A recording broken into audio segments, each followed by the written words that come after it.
बिस्मिल्लाहिर्रहमानिर्रहीम। आज का मौजू है जीना अली से सीखें।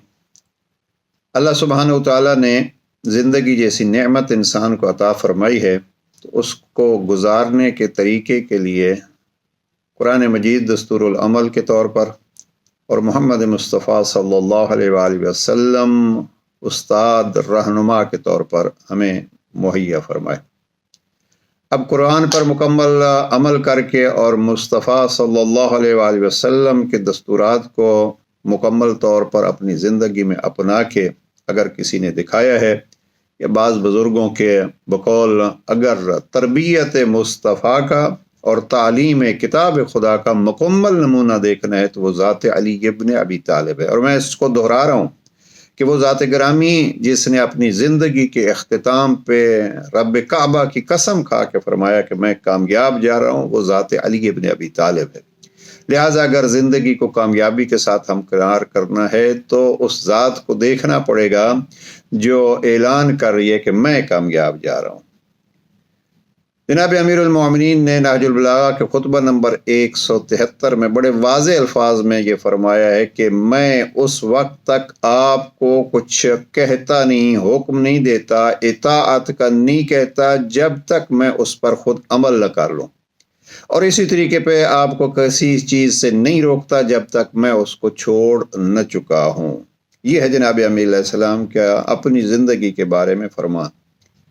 कुरान मजीद के बारे में जनाब अमीर अलैहिस्सलाम ने नहजुल बलागा के खुतबा नंबर 174 में इरशाद फरमाया कि देखो, कुरान मजीद वो किताब है कि जिसकी आपको पैरवी करनी है, फत्तबिऊहु। और फिर बड़े खूबसूरत जुमलात जनाब अमीर अलैहिस्सलाम ने इस खुतबा 174 में कुरान मजीद के लिए इरशाद फरमाया, वस्तदिल्लूहु अला रब्बिकुम। अगर अपने रब के लिए दलील राह चाहिए कि मुझे रब तक कैसे पहुंचना है, तो आप कुरान मजीद को ज़रिया बनाइए। अब ये कुरान मजीद एक दस्तूरुल अमल हो गया। जनाब अमीरुल मोमिनीन ने अपनी ज़िंदगी में कुछ उसूल ऐसे बयान फरमाए, मैं समझता हूँ कि हज़ारों किताबें और मोटिवेशनल स्पीकर्स को सुन लीजिए, दो जुमलात ज़रूर जनाब अमीरुल मोमिनीन के ख़त नंबर 31 और ख़त नंबर 53 से ले लीजिए। जनाब अमीरुल मोमिनीन ने ज़िंदगी गुजारने का अगर तरीका सलीका बतलाया है, तो मैं आज के सेशन में उसको दो जुमलों में खुलासा करना चाहता हूँ। पहला जुमला ये है, जनाब अमीरुल मोमिनीन अपने बेटे को इमाम हसन मुज्तबा अलैहिस्सलाम को नहजुल बलागा के वसीयत 31 में इरशाद फरमाते हैं, या बुनय्या इजअल नफ्सक मीज़ानन फीमा बैनक व बैन गैरिक। खुलासा कलाम, इसको भी तफसील में नहीं जाते। जुमला जो पहला मैं पेश करना चाहता हूँ वो है, फ़अहबिब लिगैरिक मा तुहिब्बु लिनफ्सिक। अगर ज़िंदगी गुजारनी है तो अली ज़िंदगी गुजार के और हमें भी फिर उस ज़िंदगी का सलीका और ढंग सिखाने के लिए फरमाते हैं, दूसरों के लिए वही पसंद करो जो अपने लिए पसंद करते हो, और दूसरों के लिए वो न चाहो जो अपने लिए नहीं चाहते। अगर हम इसी एक फरमान पे अमल कर लें, तो हम अपनी ज़िंदगियों को कामयाब ज़िंदगियां भी बना सकते हैं, और ज़िंदगियां वैसी बन सकती हैं जैसे जनाब अमीर अलैहिस्सलाम एक जगह पे फरमाते हैं, रहो तो ऐसे रहो कि लोग आपसे मिलने की ख्वाहिश रखें, और आप दुनिया से चले जाओ तो आपकी कमी महसूस करें। ये हिकमत में एक जुमला है। तो ये कैसे हो सकेगा? ये तभी हो सकता है जैसे अपने बेटे को भी फरमाया, बेटा दूसरों के लिए वही पसंद करो जो अपने लिए पसंद करते हो, दूसरों के लिए वो नापसंद करो जो अपने लिए नापसंद करते हो। ये काफ़ी तफसीली फिर जनाब इमाम ने फरमाया, वला तज़लिम कमा ला तुहिब्बु अन तुज़लम, और अहसिन कमा तुहिब्बु अन युहसिन। दूसरों के साथ ऐसा हुस्न सलूक रखो जैसे आप चाहते हो कि दूसरे आपसे पेश आएँ। ये एक मोरद, बस इतना ही काफ़ी कि ज़िंदगी का एक बेहतरीन उसूल, जीने का एक बेहतरीन ढंग और सलीका।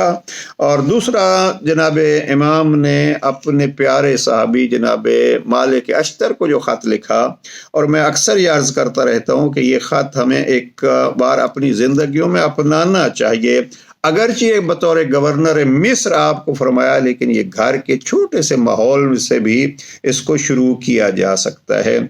यहाँ जनाब अमीर अलैहिस्सलाम ने मालिक अश्तर को क्या फरमाया, मालिक دیکھیے آپ کی رعایا میں مختلف قسم کے افراد ہوں گے. ایک جملہ میں نے سینکڑوں دفعہ دہرایا ہے کہ جہاں جا رہے ہو وہ یا تیرے دینی بھائی ہیں یا رب کی مخلوق ہونے میں تجھ جیسے ہیں. اب وہ ان سے غلطیاں بھی ہوں گی، کبھی جان بوجھ کر کریں گے، کبھی بھول چوک سے کریں گے. تو آپ نے کیا کرنا ہے؟ امام فرماتے ہیں کہ اگر ان سے غلطی ہو جائے فَأَعْتِهِمْ مِنْ أَفْوِكَ وَصَفْحِكَ مِثْلَ الَّذِي تُحِبُّ أَنْ يُؤْتِيَكَ اللَّهُ مِنْ أَفْوِهِ وَصَفْوِهِ. تم ان سے اسی طرح عفو در گزر سے کام لیں. کاش ہم اس جملے کو سمجھ سکیں اور اس کو اپنی زندگی میں اپنا سکیں کہ ان سے غلطیاں ہوں گی، اور جب غلطیاں ہوں تو آپ ان کو ایسے معاف کر دینا، عفو در گزر سے کام لینا جس طرح اللہ سے اپنے لیے عفو در گزر کو چاہتے ہو. اب بس اس سے زیادہ نہیں، بس اسی جملے کو لے لیجیے. ہم جیسے رب سے کچھ چاہتے ہیں، ہم بھی رب کے بندے بن کے ہم وہی کریں اور پھر کہیں پروردگار تیرے حکم کو اپناتے ہوئے ہم نے تیرے بندوں کے ساتھ یہ سلوک کیا ہے اور تو ہمارے ساتھ یہ سلوک کر. قرآن مجید کی سورہ تغابن سورہ نمبر 64 کو اگر آپ دیکھیے، اس آیت 14 کا فقط اشارہ کرتا ہوں، اس آیت کو پڑھیے. ارشاد پروردگار ہوتا ہے یا ایھا الذین آمنوا ان من ازواجکم واولادکم عدوا لکم فاحذروہم. اے صاحبان ایمان، آپ کی بیویوں میں سے، یہ پارٹنر کے طور پر استعمال ہوگا، من ازواجکم آپ کے پارٹنر میں سے، آپ کے شریک حیات میں سے، و اولادکم اور آپ کے اولاد میں سے بعض آپ کے دشمن ہوتے ہیں، لہذا ان سے ہوشیار رہیے. اب یہاں دشمنی وہی ہے جیسے ماں باپ کے لیے بھی جناب پروردگار نے کہا کہ اگر وہ شرک کا کہیں تو لا تشرک باللہ، اس حوالے سے شرک کی بات ان کی نہ مانیے. بہرحال دشمن ہوں گے، ان سے خبردار رہیے، کہیں آپ کو خدا سے دور نہ کر دیں. اگلے جملے ہمارے اس گفتگو کا اختتام ہے. امام فرماتے ہیں وَإِن تَعْفُوا وَتَصْفَحُوا وَتَغْفِرُوا فَإِنَّ اللَّهَ غَفُورٌ رَحِيمٌ. ہاں وہ دشمن تو ہو سکتے ہیں، لیکن آپ کو کیا کرنا ہے؟ اگر آپ ان کو معاف کر دیں، اگر آپ ان سے درگزر کریں اور بخش دیں تو یقیناً اللہ بخشنے والا اور بڑا مہربان ہے. یعنی کوئی آپ کے ساتھ دشمنی بھی کرتا ہے، کوئی آپ کے ساتھ ناانصافی بھی کرتا ہے، تو اللہ سبحانہ و تعالیٰ کا ارشاد یہ ہے کہ آپ کیا کرو؟ ان تعفوا تصفحوا وتغفروا.